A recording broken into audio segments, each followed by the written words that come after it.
In this video, I'm going to review the new SIRUI 85mm f1.4 full-frame autofocus lens. Now, many of my lens reviews have involved manual focus lenses, new and old. But there are situations where it's a big advantage to use an autofocus lens, especially in portrait photography.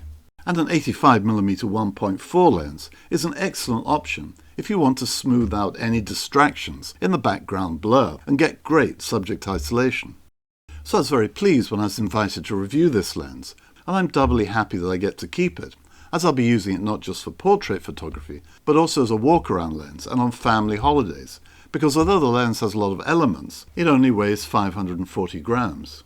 I'll go through the lens specs and then show you how it performs. Unboxing the lens, it comes in a nice strong lens case, and it's all very well packaged. There's a good deep lens hood, a warranty card, and a USB-C port in the lens mount for software updates. The lens has 14 elements in 9 groups and 15 aperture blades, good for nice rounded out-of-focus highlights as you stop down, as I'll demonstrate later. It has a manual aperture ring, which I like. I personally prefer to control f-stops on a lens, while I use the camera dials to change exposure speeds, although you can switch to in-camera aperture control if you want. I also like that you can change the aperture ring from clicked to unclicked. This is particularly useful for video work.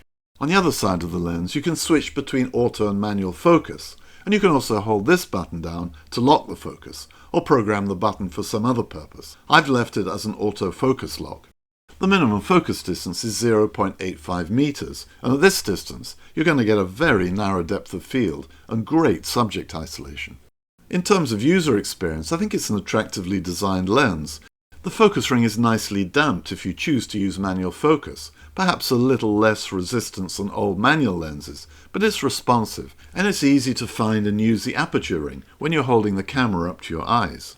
Those are the specs, so how does the lens perform in practice, not just optically, but also in terms of autofocusing?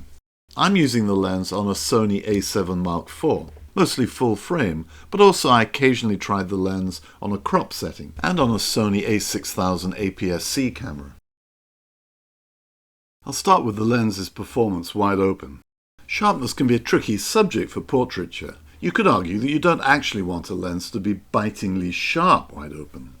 I think today, with all the post-processing tools we have at our disposal, it's better to start with a center sharp image, sharp on the areas that really count, the eyes in particular, and then if you need to soften some of those areas, that can be done in post-processing. Wide open for close-up shots, the in-focus areas are impressively sharp for these kinds of portraits, and the lens produces very nice subject isolation with good into out-of-focus transitions. Like all fast lenses, it's not so comfortable taking close-up, wide-open shots in extreme light, where it will produce slight ghosting. But as I said, no fast lenses can cope well with extreme light. And anyway, I really like the bokeh the SIRUI produces in these conditions. One of the most impressive aspects of the lens is how well it renders images wide open at longer distances. Zooming in, these details at f1.4 are very good in my opinion. If for whatever reason you want or need to take photos or videos wide open because of fast-moving objects or poor light, then the lens performs better than many other fast lenses I've used wide open like this. And wide open indoors, the details are easily good enough to allow you to crop closer into images. One of the key selling points of this lens is the quality of the bokeh it produces. Bokeh is always a rather subjective subject, but in general what one wants from an 85mm f1.4 lens is a nice smooth background blur that doesn't distract too much from the subject in focus, and this lens does indeed produce lovely smooth rendering, wide open and stop down a little when you're closer up to your subject. The bokeh balls or bubbles wide open with closer up shots are large and attractive. With busy backgrounds stepping back from the subject in focus, but still wide open, the lens also does well. I took quite a number of wide open photos nearly straight into a low winter sun to test for fringing in extreme conditions, and thanks to the coatings, the lens's control is good. Yes, wide open, you can sometimes get a little purple or green fringing if you zoom into an image. This photo in particular is a good illustration of how the lens handles such bright light wide open. There's no sign of serious fringing here, and if you stop down to say 2.8, the fringing is gone. Talking about extreme light conditions, I also tested the lens for flares. Generally across the stops, the lens's coatings work well in bright light, and there are not a lot of light leaks or big flares, unless you point the lens directly at the sun or a very bright light source. Nearer the sun, the lens will flare, stop down to f16 for instance, but then so do nearly all other lenses.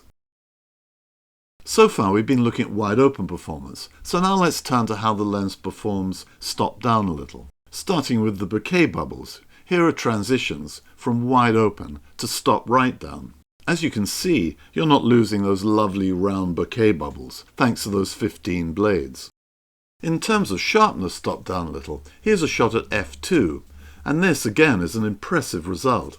It all depends on exactly how much blur you want in the background, but in terms of in-focus sharpness, you can rely on this lens right from wide open, and it only gets sharper around the in-focus areas as you stop down. Stop down more at longer distances, the lens performs very well, as you'd expect. This shot was taken at f10. I had some fun tracking planes coming in to land at Heathrow Airport. Given the planes weren't particularly close, the details zooming in are very good. The colours produced by the lens are good. They are accurate and not too vibrant or too contrasty. This photo, taken wide open and straight out of camera, is a very true-to-life capture of the colours you see with your eyes. No blue, green or red tinting you can get from some other lenses. Critically, as long as you get the exposure right, the skin tones for portraits look natural. Maybe a bit richer stop down, but then you're capturing more of the face in focus. Now on to the question of how good the lens's autofocus mechanism is. I think there are actually two questions here. Firstly, how good is the lens at focusing on static or relatively slow-moving subjects? And secondly, how good is the lens at focusing on very fast-moving subjects?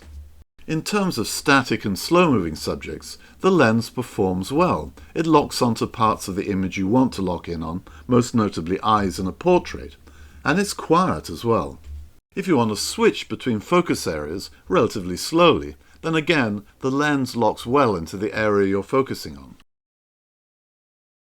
In terms of very fast-moving subjects, I had the opportunity to test the lens on a photo shoot for some outfits designed for dogs. The models were a pair of fast-moving whippets. Whippets find it almost impossible to be still unless they're sleeping, and even when they're being tempted to stay still with treats, they are constantly on the move. My experience of the lens's ability to track these dogs was better than I expected, considering the lens is not a hugely expensive, super-fast autofocus monster. Yes, I took a number of shots that missed the focus or were completely blurred, but I ended up with a nice variety of sharp images that received great feedback. In conclusion, I very much enjoyed using SIRUI's new Aurora lens. It's a well-made, reasonably lightweight lens with nice glass, and I've been very impressed at how it performs, especially wider open, where the sharpness and bokeh are excellent. The lens's autofocus mechanism locks on well, and it'll give you a good hit rate of in-focus images for all but the very fastest movement. I think the lens is on sale for a very competitive and good value price for what you get. And if you're interested in the lens, I've included an affiliate link in the description below. Just one word of advice, it's worth checking on SIRUI's website that the lens is fully compatible with your specific make of camera. So until the next time, all the best.